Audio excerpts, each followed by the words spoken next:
Did you ever lean against the wind on a duty-free afternoon with nothing on your mind, while on vacation from the body, the weather, and from appointments as well as politics, with time upon your hands instead of on your wrists, or with a lady on your arms, and with no sense of responsibility, except for all that you'd ever heard and could no longer bear, that became ever louder until the wind dropped, along with the vacation, and you were forced to move your situation?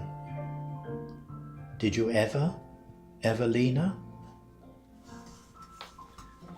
To move your situation is to move your ass.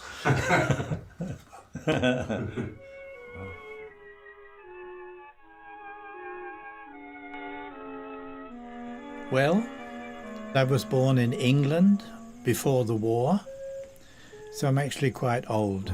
In fact, 80 years. Since the age of 21, I've been connected with the Camp Hill movement. And how I got into this, I have to thank the Prime Minister of England at that time, a certain Anthony Eden, who misbehaved himself. He thought he could take back the Suez Canal from Egypt, and he got the help of the French government and the Israeli government.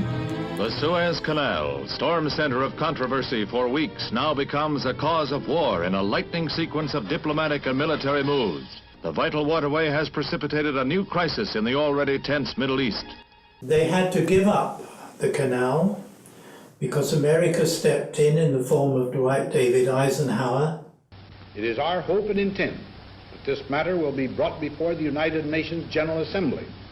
There, with no veto operating, the opinion of the world can be brought to bear in our quest for a just end to this tormenting problem. And at this time I was in the Air Force, the Royal Air Force, doing national service. And it was so clear to anybody, either serving or not serving, that it was a completely immoral decision. I'd grown up during the war on the streets of North London and hadn't developed an independent way of thinking. I really went along with the system. And this decision by the British government woke me up. I felt I couldn't support the government anymore and would have to find an alternative. All over England, marches against the atom bomb and then against the hydrogen bomb. And marching wasn't my thing, but I had to find another way out. The first thing I looked for was a way of working without being paid. And this led me to a work camp organization, and then I joined Camp Hill through this organization. Camp Hill communities give a person freedom and independence, but at the same time also the feeling of belonging to a safe and caring community, whether large or small, in the country or integrated in a town setting. I sometimes do things in style, and I arrived in Camp Hill on my 21st birthday, which was kind of special because I'm a twin, and I left my twin brother at home to join a totally different kind of lifestyle. And Camp Hill was a complete shock to me. I was used to handicapped children, but the lifestyle was totally different. During the war, we always ate everything on our plate, and the first meal I had in Camp Hill, there were three things I just couldn't handle.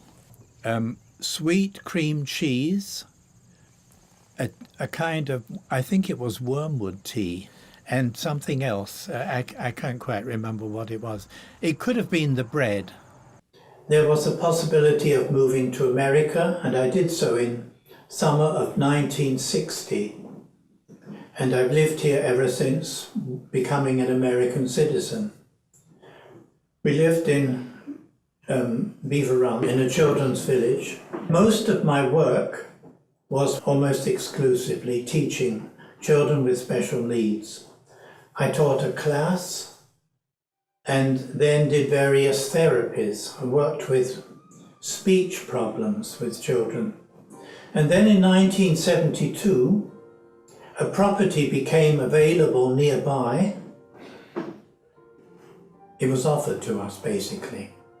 We couldn't, at that time, have a school at that place. It was zoned against schooling. So we decided that we would move there and establish an adult community, which we did in 1972 in November, as a group of 5 people. 3 people from Copac, my wife and myself, as a nucleus group. It was a property with a farm, a herd of cows, about a dozen houses. Well, we occupied 3 houses, and it was obvious that we were in a position to accept people with special needs into those houses, and the village started to grow. We were all experienced people. We knew what was involved. We did have all kinds of challenges. It's a little bit like a soap opera, you know, when you start something. We lived in a township which was against development. But again, we got lucky.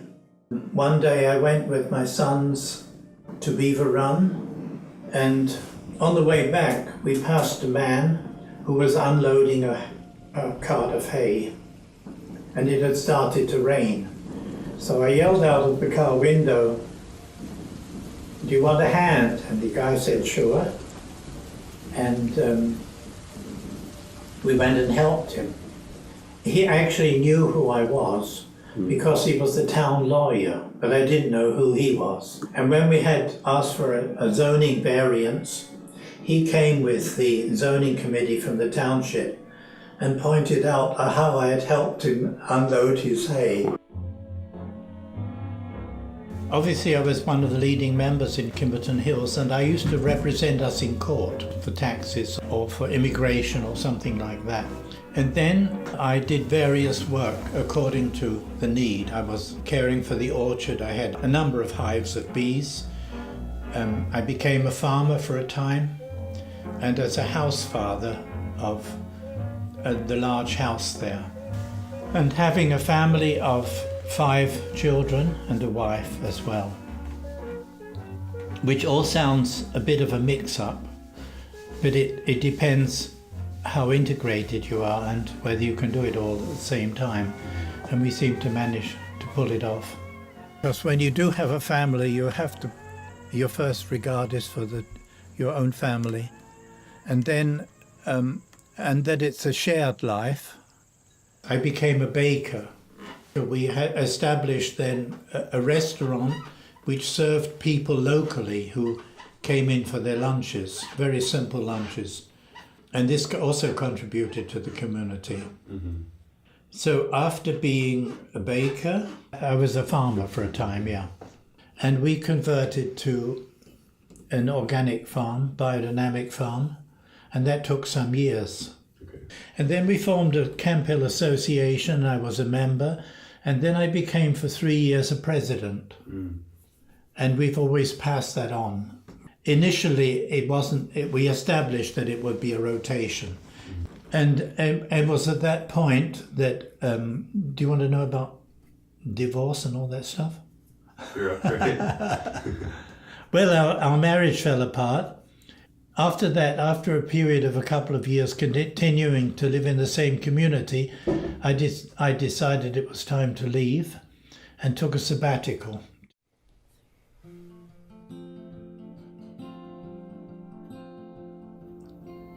My primary wish is that there be no formal celebration with my passing, where you may sit and enjoy yourself at the expense of my many idiosyncrasies, which could get scattered like seeds with the telling, and are not truly me, but now belong to the world's drama and are the clothes I chose to wear for its many special occasions. For I will be changing my sense of time and direction and becoming a we instead of an I. so as to enter a community of spirits, and will no longer feel comfortable in worn clothes and laughter. Far better for you to go and stand among the line of conifers I planted in a small village in western Russia, to feel how the wind attempts to swerve in its haste down among the dwellings, to leap instead to where the clouds and rainbows like to display themselves. Then whisper my name into the breeze and wait for me to come to your calling, wearing a certain amount of nonchalance, being no longer burdened by my body and clothes and the other peculiarities that have coloured my life. For I will be looking forward to that moment and will whisper something in response in the language of poetic images, so that you may recognize my presence.